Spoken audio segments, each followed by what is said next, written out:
Hello everyone, my name is Rodrigo Araujo, and for my presentation I decided to talk about Spike Prime, which is one of the newest products in the LEGO Education series of tools and toys catered to students and children primarily ages 8 through 12 or 13 in elementary and middle school.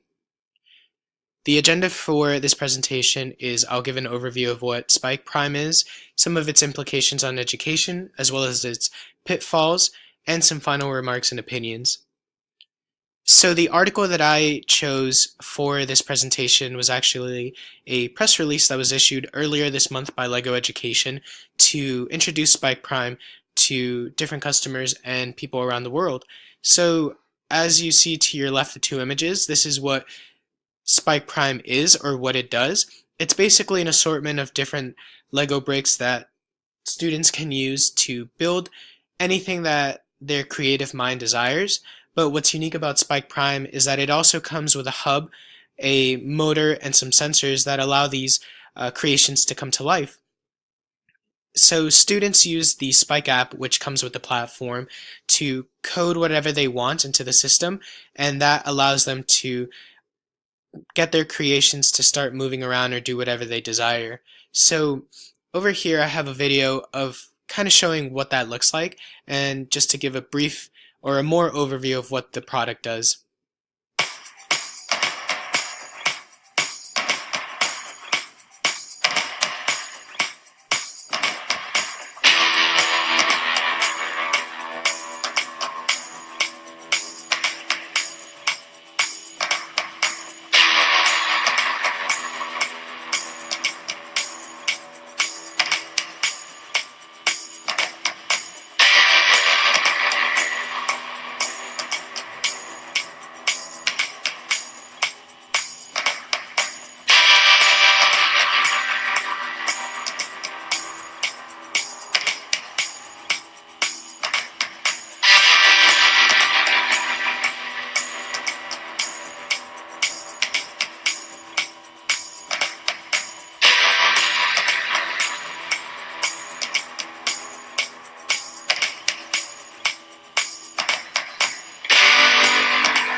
So I hope that video gives you all a brief kind of understanding of what the product does in more detail.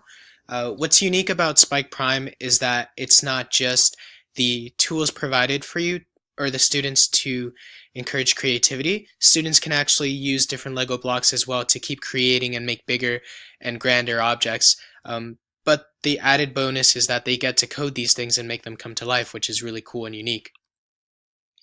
So some educational implications of Spike Prime specifically are listed here. Um, it caters primarily to students in 6th through 8th grade. However, it can also go well into high school to teach students about coding, which is definitely helpful and unique. The product blends Lego building with software learning to learn coding, which is something I mentioned earlier, and an added bonus to that is that students are not just limited to the Legos that they are given once the product is introduced in the classroom, but they can actually use their own Legos to make bigger and more unique creations. like I mentioned earlier in the presentation, the app provides assignments that typically last 45 minutes, allowing for great classroom use for teachers and students.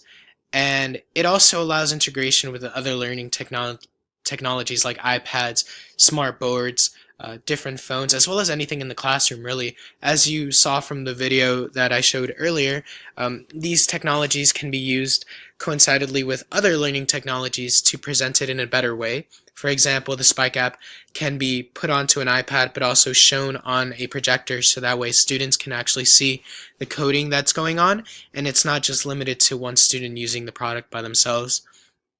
And I also wanted to add this photo to the presentation as well, just to give a more clearer idea that Spike Prime really is unique in the fact that students can build whatever they want and use coding technologies to make them come to life.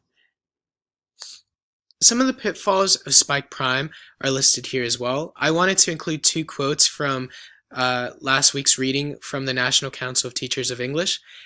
And those two quotes are listed above, which say, "Children who grow up in impoverished or repressed literacy environments may not experience this important early literacy foundation."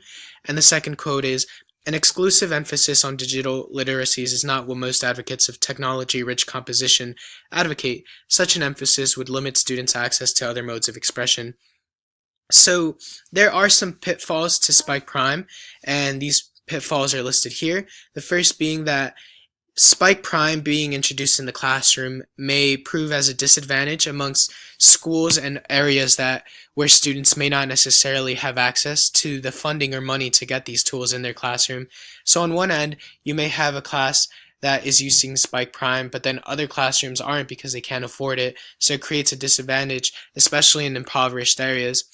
The other side of the spectrum is that the overwhelming appeal to using Spike Prime in the classroom may lead to negative effects as well, because if a teacher decides to invest in this product and constantly use it, then students are only getting an educational emphasis on a certain field, which is the STEM field. Granted, there is creativity involved in Lego building, but there may be too much of an emphasis on this type of learning, which may not lead to an overall rich composition of learning, as the quote says. And lastly, one of the pitfalls is its immense price, as well as the additional items to enhance the learning. So I took these images from the Lego website itself. As you can see, Spike Prime is a $330 investment. However, the expansion set is around $100, as well as the large hub is an extra $250, and another motor is $35. So investing in Spike Prime provides teachers and students with some of the unique Lego bricks, as well as one hub and one motor. However, if teachers want to add more hubs or motors, they have to invest a lot more money. So this may prove as a downfall for the product itself. So here are some final opinions on the product. It's a great concept that will encourage students to learn and develop an interest in the STEM field. It's innovative, and it actually encourages creativity as well, which is definitely something that is very much needed in certain classrooms, which I definitely approve of. And it's great because it's a system that's built for classroom and personal use. So parents who may want to have their children use this product at home can also invest in it, but teachers can do it as well. Some of the downfalls include that it's expensive to purchase, and the extra add-ons make it seem as more of just a capitalist product rather than something to enhance learning. It may potentially limit students interested in other fields. If teachers introduce this in the classroom and highly put an emphasis on this, then students may not be allowed to explore other things. And it may put children at a disadvantage in certain school systems who cannot afford this product or this funding. Finally, I want to end the presentation with a question, and that question is kind of a two-parter, but I'd like to know everyone's thoughts on these ideas. The question is, do you think that blending Legos with coding software will benefit teachers in the classroom, or will it just lead to students using them as play objects with no real interest in the coding aspect of the platform? And is retention of the coding information something that is achievable, or do you think that it's just something that'll fly by students' heads? So I'd love to hear everyone's thoughts on this, but once again, thank you for taking the time out to listen to my presentation. Here are some of the sources that I used for this presentation, as well as the press release. the article from last week and the YouTube video. Thank you.